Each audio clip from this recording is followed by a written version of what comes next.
A billionaire walks past the same homeless woman every morning for 2 weeks. Then one day, Little she Mal. calls him by a name only one person ever used. His dead mother. What she tells him next destroys everything he thought he knew about his life. This is a story about lies, betrayal, and a 25-year secret that's about to explode. Malcolm Ford didn't look at faces anymore. Not on the street. Not the ones sitting against brick walls with cardboard signs and empty coffee cup.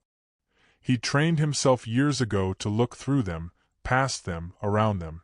His leather shoes hit the sidewalk in perfect rhythm, same route every morning from his penthouse on 57th Street to his office in the financial district. 7:45 a.m. Always 7:45. The November wind bit through the canyon of buildings. His Tom Ford coat cost more than most people made in 3 months. He knew that. Everyone knew that. The thought didn't bother him the way it used to when he was younger, when he still had something soft inside that could be bothered. "Please, sir. Anything helps. God bless you, sir." He'd heard it 1,000 times. 10,000. The voices blurred together into white noise, like traffic or construction or all the other sounds that made up the city's constant hum. His thumb moved across his phone screen, checking overnight market numbers from Tokyo. The Nikkei was up. That was good. That was very good. Little Mal. His feet stopped moving. His whole body stopped moving. The phone almost slipped from his hand. Nobody called him that. Nobody alive called him that. He turned slowly, his heart doing something strange in his chest, something it hadn't done in years. Beating too fast. Beating wrong. The woman sat hunched against the subway entrance, buried under layers of clothes that had no color anymore, just dirt and time. A wool blanket covered her legs. Her hair stuck out in gray tangled chunks from under a knit cap. Her face was weathered, creased with lines that made it hard to tell if she was 50 or 70. But her eyes were sharp and clear and looking right at him. "What did you say?" His voice came out rough. "Little Mal. That's what Rose called you. Little Mal with the big dreams." The woman's lips curved into something that might have been a smile once. "You don't remember me." It wasn't a question. Malcolm's mind was racing, spinning backward through years he'd locked away in rooms he never opened. Little Mal. His mother's voice saying it while she kissed his forehead before bed. Little Mal while she made him breakfast before school. Little Mal when she was proud of him for getting good grades, for getting into Harvard, for making her believe he'd be different from his father. "Who are you?" He stepped closer. People streamed past them on both sides, a river of coats and briefcases and coffee cup. Nobody stopped. Nobody ever stopped. "Diane Murphy. But you called me Miss D.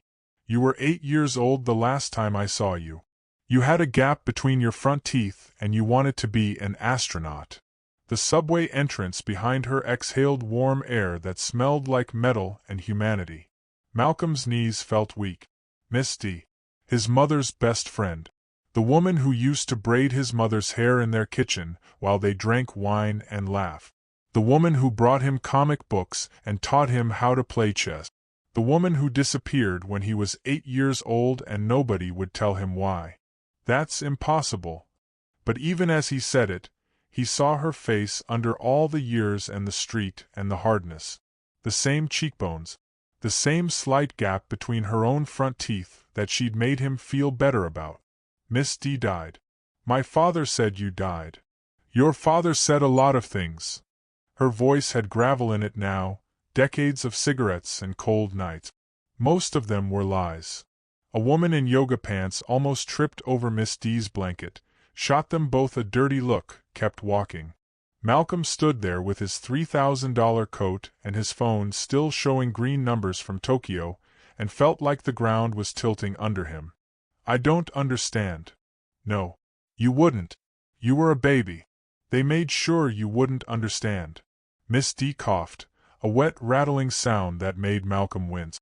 "Your mama made sure you wouldn't know what kind of man your daddy really was. My father's a respected businessman. He runs Ford Financial Group. He's been on the cover of Forbes 3 times. Your father's a thief. The words came out flat, no anger, just fact. And I went to prison so he wouldn't have to. The sentence hung in the cold air between them.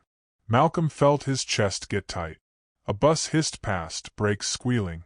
Someone's phone was playing rap music too loud. The world kept moving, but he was stuck, frozen on this corner with a ghost from his childhood telling him things that couldn't be true. That's crazy. You're crazy. You're just some homeless woman who heard my name somewhere and you're trying to con me for money. But even as he said it, his hand was shaking. Because she knew things. She knew little Mal. She knew his mother called him that in a specific way with specific softness.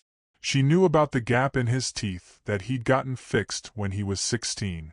She knew he'd wanted to be an astronaut before his father told him that was stupid, that real men made money, not dreams. I don't want your money, Malcolm. Miss D's eyes were wet now, catching the light from the bodega across the street. I'm dying. Cancer. Maybe 3 months if I'm lucky. I don't need money. I need you to know the truth before I go. I need someone to know what really happened. Your mama's gone. Can't tell her I'm sorry. But you're here. You're right here. And you look just like her. Malcolm's throat closed up. His mother. Dead 11 years now. Breast cancer.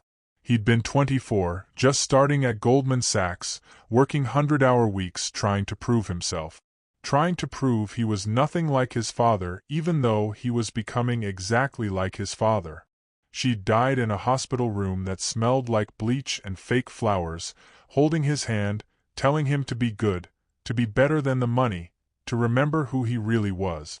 He hadn't thought about that in years. Hadn't let himself think about it. If you're hooked on this story and want to see how Malcolm takes down his father, smash that like button right now and subscribe so you never miss powerful stories like this. Drop a comment and tell me, would you turn in your own father for the truth? Let's keep going. Tell me. The words came out before he could stop them. Tell me what happened. Miss D looked up at him for a long moment. A tear ran down her cheek, cutting a clean line through the dirt. Not here. Not like this. You got somewhere we can talk? Somewhere warm? I can't feel my feet no more. Malcolm looked around like someone might be watching him, judging him. His executive team was waiting for him at the office. He had a breakfast meeting with investors from Dubai in 45 minutes. He had 14 emails that needed responses before the market opened. His whole life was timed down to the minute, scheduled, controlled, perfect. There's a diner. 2 blocks from here. He heard himself saying it. Can you walk? I can walk. Been walking my whole life. That's all I do now. Walk and try to stay warm and wait to die.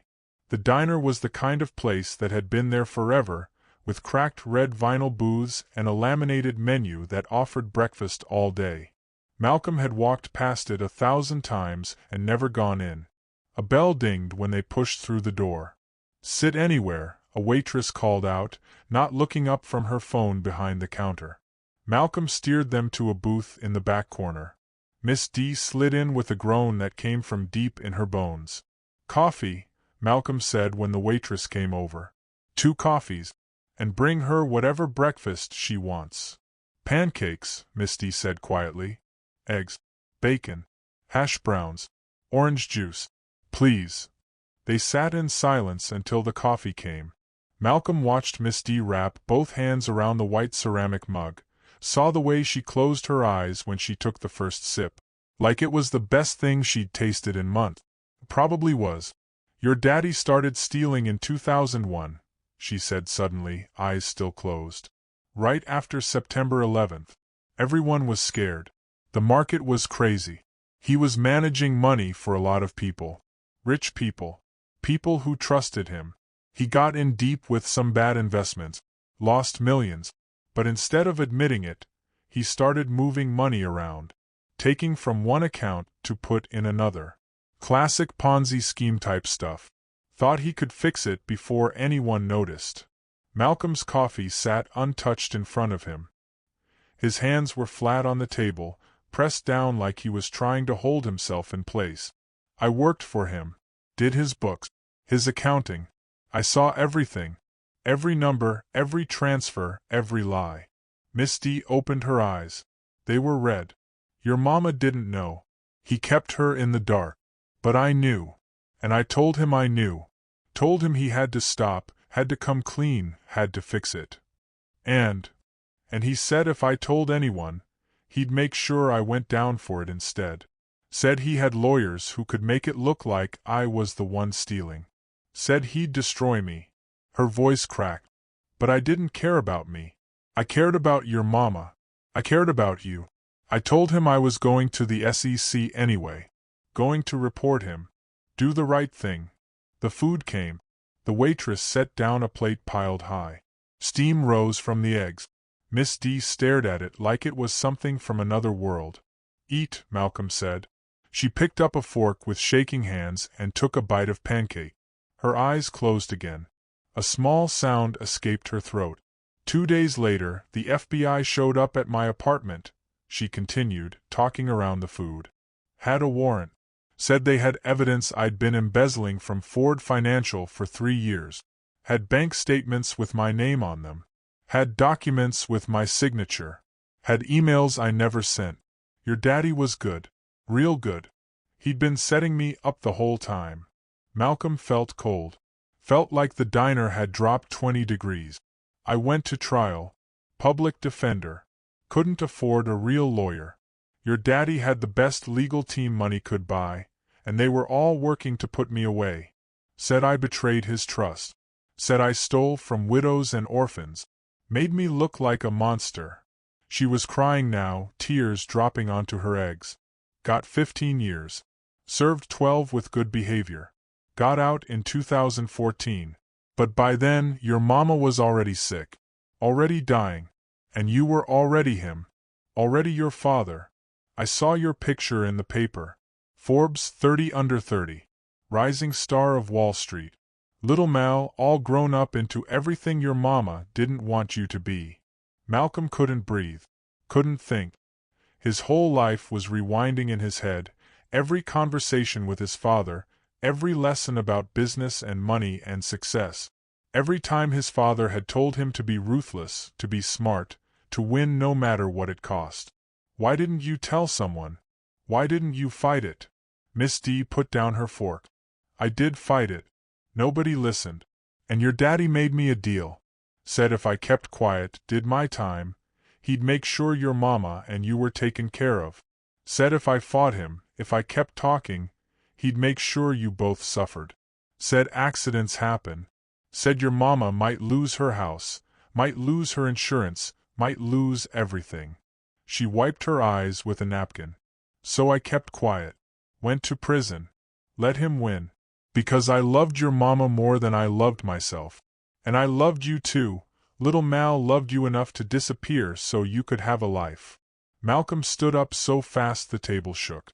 Coffee sloshed everywhere. His face was hot. His hands were fists. Every person in the diner turned to look. No. This is insane. You're lying. His voice was too loud. My father built that company from nothing. He's donated millions to charity. He's on the board of 3 hospitals. He's not a criminal.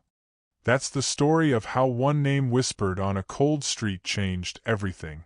If this story moved you, hit that like button and subscribe for more raw, emotional, real-life stories that will keep you on the edge of your seat. Share this with someone who needs to hear it. And remember, the truth always costs something, but lies cost everything. See you in the next story.